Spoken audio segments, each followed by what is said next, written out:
Good morning students. Last lecture में हमारा monohydric alcohols complete हो गया था। अब हम पढ़ेंगे डाईहाइड्रिक अल्कोहल्स।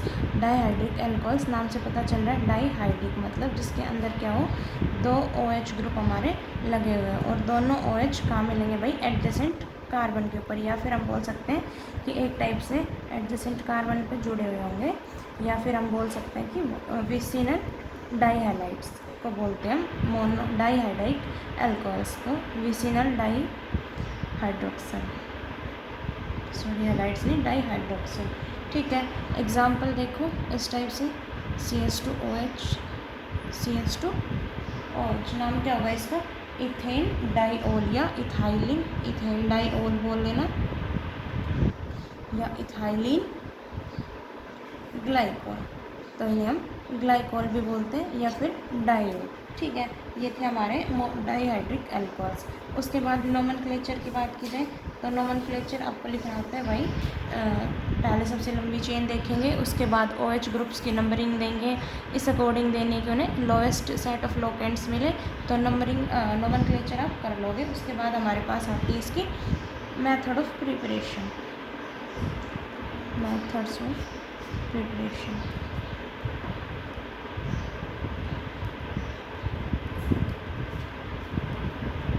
तो अब इसके देखेंगे हम मेथड्स ऑफ प्रिपरेशन। सबसे पहला मेथड आता है हमारे पास hydroxylation of alkene, hydroxylation of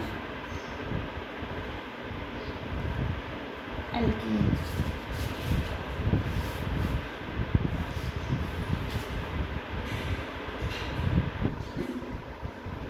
क्या करते हैं हम, हमारा एल्कीन लेके चलते हैं, उसकी क्या कराते हैं हाइड्रोक्सिलेशन, किसकी प्रेजेंस में, या तो पोटाशियम परमैंगनेट की प्रेजेंस में या फिर ओस्मियम टेट्राऑक्साइड की प्रेजेंस में।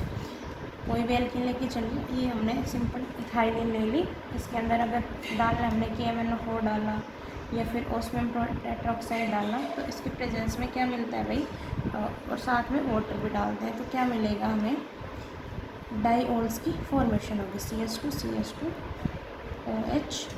OH। रिएक्शन जो है हमारी कैसी है, हाईली स्टीरियोस्पेसिफिक इन नेचर।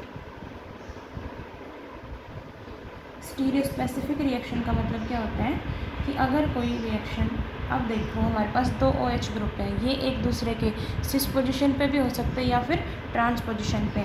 तो स्टीरियोस्पेसिफिक का मतलब किसी पर्टिकुलर रिएजेंट की प्रेजेंस में हमारा प्रोडक्ट या तो सिस ही बनेगा या फिर ट्रांस ही बनेगा, इसे बोलते हैं स्टीरियोस्पेसिफिक, स्टीरियोस्पेसिफिक इन नेचर। तो जो हमारे डायल्स हैं वो किस टाइप के बनते हैं भाई, सिस डायल की फॉर्मेशन होती है। जैसे कि मान लो अभी तो ये OH इस तरह से जुड़े हुए हैं, तो दोनों एक साइड, इनके केस में तो अगर हमने डाला KMnO4 तो क्या बनेगा भाई, हमारे पास डायल की फॉर्मेशन होगी, इस टाइप से जुड़ेंगे। ठीक है, तो OH ग्रुप या तो हमारे बाहर की साइड ही होंगे, या तो अबाव द प्लेन ही होंगे, या फिर बिलो द प्लेन ही होंगे। तो हमारे पास किसकी फॉर्मेशन होती है, सिस डायोल्स की फॉर्मेशन होती है एल्केन्स के हाइड्रोक्सिलेशन के केस में। ठीक है, सेकंड मेथड देखो, hydrolysis of epoxide. Second method है हमारे पास hydrolysis of epoxide ring. Epoxide ring क्या होती है, 3 मेंबर रिंग, जिसमें एक मेंबर क्या होता है हमारे पास, ऑक्सीजन। तो 3 मेंबर की रिंग है, एक ऑक्सीजन हो गया। इस टाइप के रिंग्स को क्या बोलते हैं भाई, इपॉक्साइड रिंग। इसकी हाइड्रोलिसिस करवाओगे H पॉजिटिव H2O वाटर की प्रेजेंस में, या हाइड्रोलिसिस करते हैं एडिशन ऑफ वाटर, तो क्या होगा भाई हमारे पास डायोल्स की फॉर्मेशन, OH। ठीक है, और ये भी हमारी कैसी है, स्टीरियोस्पेसिफिक नेचर में ही है।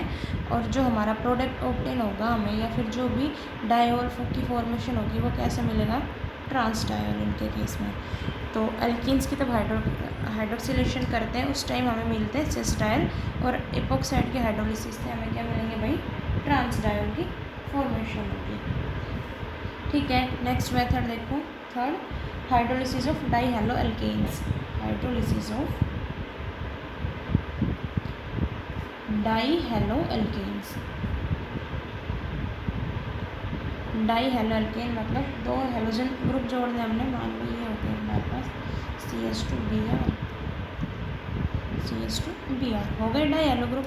दो हैलोजन ग्रुप जुड़ रहे हैं तो क्या करवाना है, इनकी हाइड्रोलिसिस करवानी है। किसकी प्रेजेंस में करवाते हैं हम, सोडियम कार्बोनेट की प्रेजेंस में हाइड्रोलिसिस होगी तो क्या मिलते हैं भाई, हमें डायोल्स की फॉर्मेशन होती है।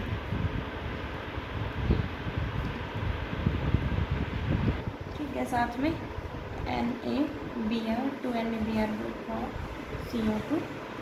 हाँ, तो अगर हम डाई हैलो एल्केन्स की हाइड्रोलिसिस करवाते हैं, रिएक्शन स्टीरियो स्पेसिफिक नहीं होती, ट्रांस इसका इसमें कोई फ़र्क नहीं पड़ता, कोई भी प्रोडक्ट बन सकता है, मतलब दोनों 50-50% प्रोडक्ट बनेंगे।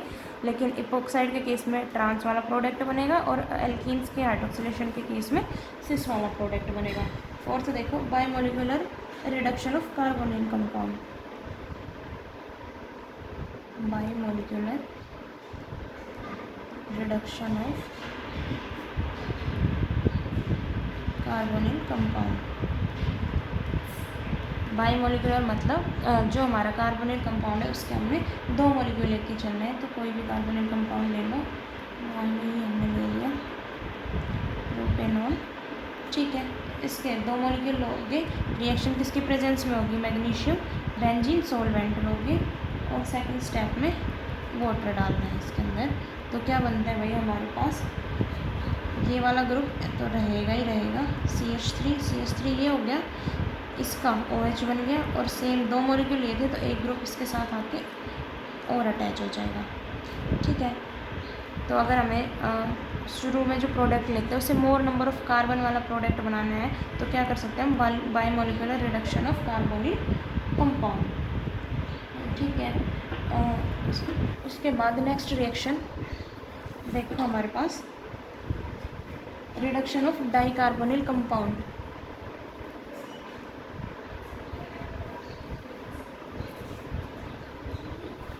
Die carbonyl compound,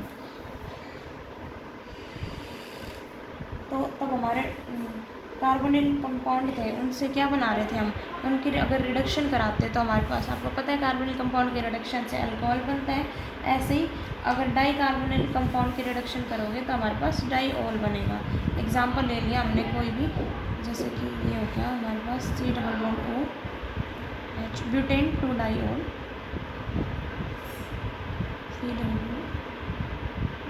die L butane 1,2 diene. इसकी अगर रिडक्शन करवाओगे आप तो क्या मिलेगा,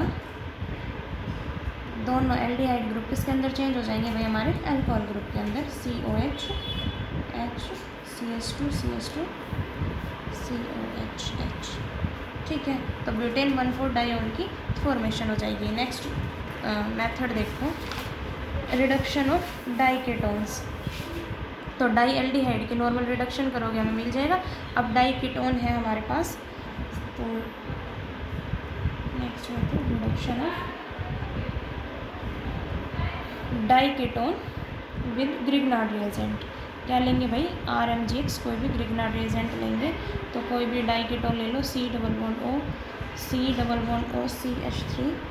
इसके अंदर हमें क्या डालना है, हमारे ग्रिग्नार्ड रिएजेंट के दो मॉलिक्यूल, क्योंकि दो रिड्यूस करने हैं तो दो मॉलिक्यूल डालोगे। और क्या डालना है हमने, फर्स्ट सेकंड स्टेप में इसकी हाइड्रोलिसिस करवाते हुए मैकेनिज्म आपने देखा था पीछे, CH3C, ये किसके अंदर RM ग्रुप है जो भी हमारा, वो आके अटैच हो जाएगा और इसका क्या बन जाएगा, OHC R ग्रुप आके अटैच हो जाएगा, CH3OH।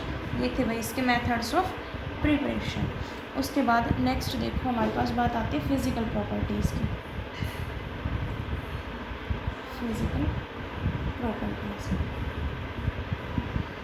फिज़िकल प्रॉपर्टीज़ की बात करें, सबसे पहले बात आती है फिज़िकल प्रॉपर्टी में उसकी स्टेट। तो जनरली हमारे जो ग्लाइकोल्स होते हैं वो होते हैं कलरलेस विस्कस लिक्विड की फॉर्म में। विस्कस लिक्विड मतलब जैसे आपका शहद होता है, इस टाइप से विस्कस लिक्विड की फॉर्म में मिलेंगे और जनरली टेस्ट होगा इनका स्वीट इन टेस्ट। ठीक है, उसके बाद मेल्टिंग एंड बॉइलिंग पॉइंट।